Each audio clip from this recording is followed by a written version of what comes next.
آج سے تقریباً 1450 سال پہلے آقائے رحمت آمنہ کے لال عبداللہ کے لختے جگر عبد المطلب کے نور نظر حبیب کبریا صلی اللہ علیہ وسلم اس دنیا کے اندر اپنی قوم کو گمراہی کے گہرے غار سے نکالنے کے لیے تشریف لائے ہیں۔ آپ نے اپنی امت کی اصلاح و فلاح و بہبود کی بنیاد رضائے الہی پر رکھی، چنانچہ جب آپ مدینہ المنورہ کے اندر قیام پذیر ہوئے ہیں تو آپ نے وہاں کے لوگوں کو دیکھا کہ وہاں کے لوگ زمانہ جاہلیت کے طور طریقوں پر عید مناتے ہیں، تہوار مناتے ہیں، ڈھول تاشوں کا اہتمام کرتے ہیں، ناچتے گاتے ہیں۔ چنانچہ آپ نے اعلان فرمایا کہ اے لوگو، اسی وقت اللہ کے نبی نے اعلان فرمایا اے لوگو سنو، یہ زمانہ جاہلیت کی باتیں ہیں، آج سے تمام کے تمام مسلمان سال میں صرف 2 عیدیں منایا کریں، ایک عید الفطر اور دوسرے عید الاضحیٰ۔ اس دوسرے عید الاضحیٰ کو حضرت ابراہیم علیہ السلام کی زندگی کے ساتھ خاص کیا گیا۔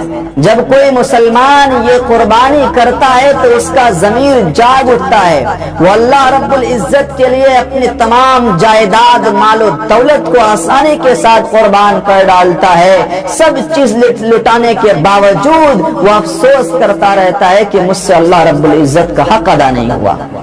اللہ رب العزت نے انسانوں کے مزاج میں، ان کی طبیعتوں میں قربانی کا مادہ ودیعت کیا ہے۔ یہی وجہ ہے کہ ہر زمانے میں قربانیاں ہوتی رہی ہیں، ہوتی چلی آ رہی ہیں اور تاحال یہ سلسلہ جاری ہے۔ سب سے پہلی قربانی سیدنا حضرت آدم علیہ السلام کے 2 صاحبزادوں نے پیش کی ہے۔ قرآن کریم میں اللہ رب العزت نے اس طرح بیان کیا اذ قربا قربانا فتقبل من احدہما ولم يتقبل من الآخر۔ اللہ نے بیان فرمایا کہ جب حضرت آدم کے 2 بیٹوں نے قربانی پیش کی ہے، حابل اور قابل نے، تو اللہ رب العزت نے ان میں سے ایک کی قربانی کو قبول فرما لیا اور دوسرے کی قربانی کو نامنظور کر دی۔ حابل اور قابل کے سب سے پہلی قربانی کے بعد ہر امت ہر قوم میں قربانی کا رواج چل پڑا ہے۔ ہر امت آنے والی ہر قوم قربانیاں دینے لگی ہے۔